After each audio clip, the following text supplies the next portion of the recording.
Hi hello welcome to opinion marriage channel. నేను mister B. ఒక minor బాలిక మీద అత్యాచారం చేసి ఆమెను గర్భవతి చేసిన యూట్యూబర్ ఫన్ బకెట్ భార్గవ్ కు కోర్టు 20 ఏళ్లు జైలు శిక్ష విధించింది. 20 ఏళ్లు జైలు శిక్ష. ఇలాంటి శిక్షలు పడితే వాటి ప్రభావం సమాజం మీద చాలా గట్టిగా ఉంటది. ముఖ్యంగా నేరస్తుల పైన, నేరాలు చేయాలి అన్న ఆలోచన వస్తున్న వాళ్ళపైన ఇలాంటి శిక్షల ప్రభావం చాలా గట్టిగా ఉంటది. కాబట్టి జరిగిన నేరం గురించి, పడిన శిక్ష గురించి గట్టిగా ప్రచారం జరగాలి. అది ఖచ్చితంగా అవసరం అని కూడా చెప్తాను. ఎందుకంటే అలాంటివి నేరం అన్న సంగతి కొంతమందికి తెలియటం లేదు, కొంతమందికి అర్థం కావటం లేదు, కొంతమంది పట్టించుకోవటం లేదు. పట్టించుకోకపోవటం అనేది అహంకారం. నేరం చేసిన వాళ్ళు దౌర్జన్యం చేసి వాళ్ళ పలుకుబడిని ఉపయోగించి, పరపతిని ఉపయోగించి, డబ్బుని ప్రయోగించి దాని నుంచి బయటపడుతున్నారు. బాధితులేమో దారి తెలియక ఆ ఘోరాన్ని భరిస్తున్నారు. కాదు, వాళ్ళు అలా ఆ అపచారాన్ని, ఆ ఘోరాన్ని, ఆ దుర్మార్గాన్ని భరించాల్సిన అవసరం లేదు. ధైర్యం చేస్తే నేరస్తులకి శిక్ష పడుద్ది అన్న నమ్మకం కలగాలి. విశాఖ కోర్టు 20 సంవత్సరాల కఠిన కారాగార శిక్ష వేసింది అతనికి. ఇలాంటి తీర్పుల వల్ల అర్థం అవుతుంది అన్యాయాన్ని సహించకూడదు, న్యాయం కోసం పోరాటం చేయాలి అని. ఇలాంటి తీర్పుల మూలంగానే అమాయకులకి బలం వస్తుంది. మనం ఒంటరి కాదు, మనం నిస్సహాయులం కాదు, మనం బలహీనులం కాదు, మన కోసం చట్టం ఉంది అన్న నమ్మకం కలుగుతుంది. అందుకనే ఈ తీర్పు గురించి, ఈ కేసు గురించి చర్చించండి. నలుగురికి చెప్పండి, నలుగురితో చర్చించండి. పిల్లలతో, ఫ్యామిలీతో, బంధువులతో మాట్లాడండి. ఈ కేసు గురించి మాట్లాడండి. ప్రతి ఒక్కరి మైండ్ లోనూ ఈ తీర్పు తాలూకు ఆలోచన ప్లాంట్ అవ్వాలి. అప్పుడు ఎంతో కొంతవరకు ఇలాంటి ఘటనలు జరిగే అవకాశం తగ్గుద్ది. ఇన్ కేసు జరిగే పరిస్థితులు ఏర్పడితే బాధితులు ఎదురు తిరుగుతారు. దురదృష్టం కొద్దీ ఘోరం జరిగిన న్యాయం కోసం పోరాటం చేస్తారు. అసలు మన వ్యవస్థలో తప్పేంటో తెలుసా? తెలియకపోవటం. మన వ్యవస్థలో ఉన్న పెద్ద లోపం ఏమిటో తెలుసా?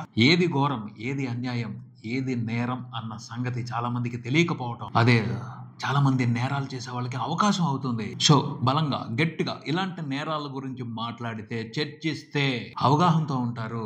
అన్యాయం జరుగుతున్నప్పుడు ఎదుర్కొంటారు, లేదంటే ఆ పరిస్థితి నుంచి తప్పించుకునే అవకాశం తీసుకుంటారు. సినిమాల గురించి, రాజకీయాల గురించి అవసరం లేకపోయినా ఎంత లోతుగా మాట్లాడుకుంటామో అదే మాదిరి ఇలాంటి విషయాల గురించి కూడా మాట్లాడాల్సిన అవసరం ఉంది. ఖచ్చితంగా ఇలాంటి చర్చల్లో పిల్లల్ని కూడా భాగస్వామ్యం చేయాలి. ఎందుకంటే అసలు అన్యాయం జరుగుతుంది వాళ్ళకి. పిల్లలకి ఎందుకులే, వాళ్ళకేం చెప్తాం, మనం ఉన్నాం కదా, ఏదో రకంగా వాళ్ళని కాపాడుకుంటాం, అవసరం లేదులే, వాళ్ళు ఎందుకు మనసులు పాడు చేసుకోవాలి అనేసి అవాయిడ్ చేస్తూ ఉంటారు. ఇలాంటి విషయాలు వాళ్ళతో డిస్కషన్ లోకి రానివ్వరు. అది మనం చేస్తున్న పొరపాటు అని అనుకోవచ్చు. ఖచ్చితంగా పిల్లలకి చెప్పాలి, వాళ్ళకి తెలియాలి. వాళ్ళకి సరిగ్గా అర్థం కాకపోవటం మూలంగానే వాళ్ళ మీద జరుగుతుంది ఘోరం, దుర్మార్గం అన్న సంగతి వాళ్ళకి తెలియటం లేదు.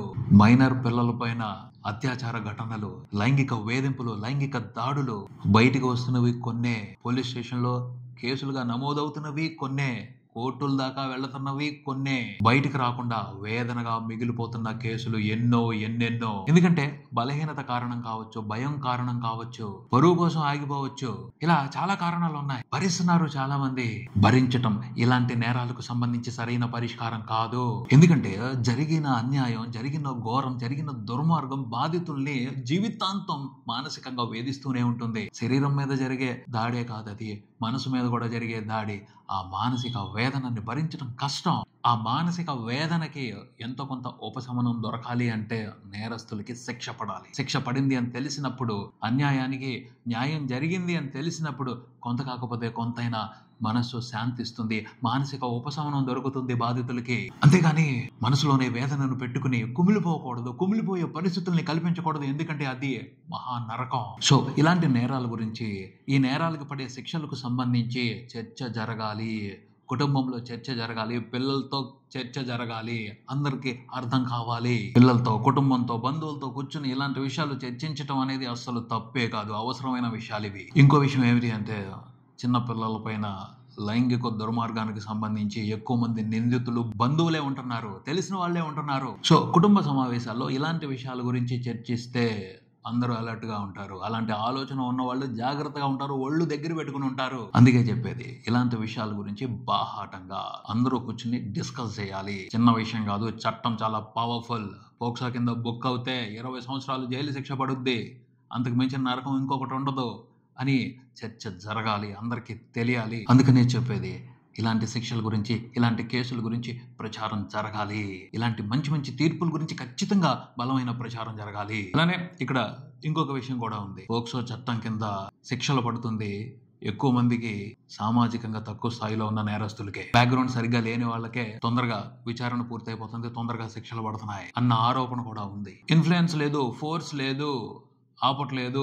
అలాంటి నేరస్తుల గురించి పోలీసులు సీరియస్ గానే యాక్షన్ తీసుకుంటున్నారు, గట్టిగా ఇన్వెస్టిగేట్ చేస్తున్నారు, మంచి సాక్ష్యాలు సాధిస్తున్నారు, కోర్టు ముందులు పెడుతున్నారు, వాళ్ళకి శిక్ష పడేట్టు చేస్తున్నారు. కానీ సామాజికంగా ఉన్నత స్థాయిలో ఉన్న వాళ్ళు నేరస్తులుగా ఉంటే మాత్రం వాళ్ళకి సంబంధించి శిక్షలు అంత త్వరగా పడటం లేదు, పడుతున్నాయో లేదో కూడా తెలియటం లేదు. కేసులు నమోదవుతున్నాయని మాత్రమే తెలుస్తుంది. దీనికి సంబంధించి కూడా కొంతమంది అభ్యంతరం వ్యక్తం చేస్తున్నారు. అలాంటి వారి మీద కూడా కఠిన శిక్షలు పడాలి, అలాంటి కేసులు కూడా త్వరగా పరిష్కరించబడాలి. సామాజికంగా ఉన్నత స్థితిలో ఉన్న నేరస్తులు కూడా త్వరగా శిక్షలు పడితేనే ఆ చట్టం మీద ప్రజలకి ఇంకా బలమైన నమ్మకం ఏర్పడుద్ది. నేరం ఎవరు చేసినా చట్టం అందరికీ సమానమే అన్న విషయం బలంగా వ్యవస్థలో కనిపించాలి, వినిపించాలి, అందరికీ అర్థం అవ్వాలి. శిక్షలకు సంబంధించి తేడా ఉండకూడదు. తేడా లేకుండా శిక్షలు పడినప్పుడే, అందరికీ సమానంగా శిక్షలు పడినప్పుడే చట్టం మీద ఇంకా గట్టిగా నమ్మకం పెరుగుద్ది. ఇలాంటి నేరాలు చాలా వరకు అరికట్టబడతాయి. పోలీసులు తలుచుకుంటే నేరస్తులు తప్పించుకునే అవకాశమే ఉండదు. 99% వాళ్ళు అసలు నేరస్తుల్ని వదిలిపెట్టరు, అంత స్ట్రాంగ్ గా ఉంటారు. కానీ పోలీసులను కూడా వంచి రకరకాల విధాలుగా వంచి కేసులు నీరు గారిపోయేలాగా చేస్తా ఉంటారు.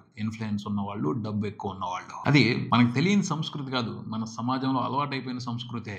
అలాంటి కేసులు కూడా బయటపడుతున్నప్పుడు, అలాంటి మనుషులు ఉన్నారు, వాళ్ళు బాగానే ఉంటున్నారు అన్నప్పుడు చట్టం మీద నమ్మకం రాదు. సో తేడాలు ఉండకూడదు, చట్టం అందరికీ సమానం అన్న నమ్మకం కలగాలి. అప్పుడు ఇలాంటి నేరాలని చాలా వరకు అరికట్టే అవకాశం ఉంటుంది. జరగవు, అవునా కాదా? మీరు ఆలోచించండి, మీరు చెప్పండి. చట్టం సరిగ్గా తన పని తాను చేయాల్సిన విధంగా చేస్తే చాలా వరకు నేరాలు అరికట్టబడతాయి. రెండే ప్రధానమైన కారణాలు. ఒకటి, చట్టం గురించి బాధితులకు తెలియకపోవటం. ఇంకొకటి, ఆ చట్టాన్ని కొంతమంది నీరు గార్చేట్టు ప్రయత్నాలు చేయటం. ఈ రెండు కారణాల మూలంగానే నేరాలు ఇంకా జరుగుతూ ఉన్నాయి, వాటికి అంతం లేకుండా పోతుంటాయి. సో ఈ పరిస్థితుల్లో మార్పు రావాలని నేను కోరుకుంటున్నాను. ఈ విషయానికి సంబంధించి మీ ఒపీనియన్ ఏమిటి కింద కామెంట్స్లో తెలియజేయండి. అలాగే ఈ వీడియో చేయడానికి కారణం తులసి చంద్ గారు ఎక్స్ప్లెనేషనే. ఆవిడ వీడియో చూసిన తర్వాత నాకు వచ్చిన ఆలోచనని ఇలా పంచుకుంటున్నాను. ఆవిడ ఈ ఫన్ బకెట్ భార్గవ్ కేసుకు సంబంధించి చాలా డీటెయిల్గా వీడియో చేశారు. ఎందుకు శిక్ష పడింది, అతను చేసిన నేరం ఏమిటి, పూర్తి డీటెయిల్స్ ఆ వీడియోలో ఉన్నాయి. దానికి సంబంధించిన లింక్ కింద ఉంది, చూడండి. దాని గురించి పూర్తిగా తెలుసుకోండి. తెలుసుకున్న ఇన్ఫర్మేషన్ని డిస్కషన్లోకి తీసుకురండి. మీకు తెలిసిన నలుగురితో డిస్కషన్ తీసుకురండి, మీ కుటుంబంతో డిస్కషన్ తీసుకురండి. మనం పూర్తిగా వ్యవస్థను మార్చేయలేం, కానీ మనవంతు చిన్న ప్రయత్నం ఇలా డిస్కస్ చేయటం, చట్టం గురించి ఎక్కువ మందికి తెలిసేట్టు చేయటం అని నేను అనుకుంటున్నాను. దీనికి సంబంధించి కూడా మీ ఒపీనియన్ని కింద కామెంట్స్లో తెలియజేయండి. వివేకవంతమైన సమాజం కోసం అభిప్రాయం ముఖ్యం, ఒపీనియన్ మ్యాటర్స్. ఇది ఇక్కడికి, మరో వీడియోతో మళ్ళీ కలుద్దాం. ఈ వీడియో మీకు నచ్చితే లైక్ చేయండి, మీ ఫ్రెండ్స్తో షేర్ చేసుకోండి, మీ అభిప్రాయాన్ని కామెంట్ చేయండి, ఈ ఛానల్ని సబ్స్క్రైబ్ చేయండి. నేను mister B. Keep watching opinion matters channel. Thank you.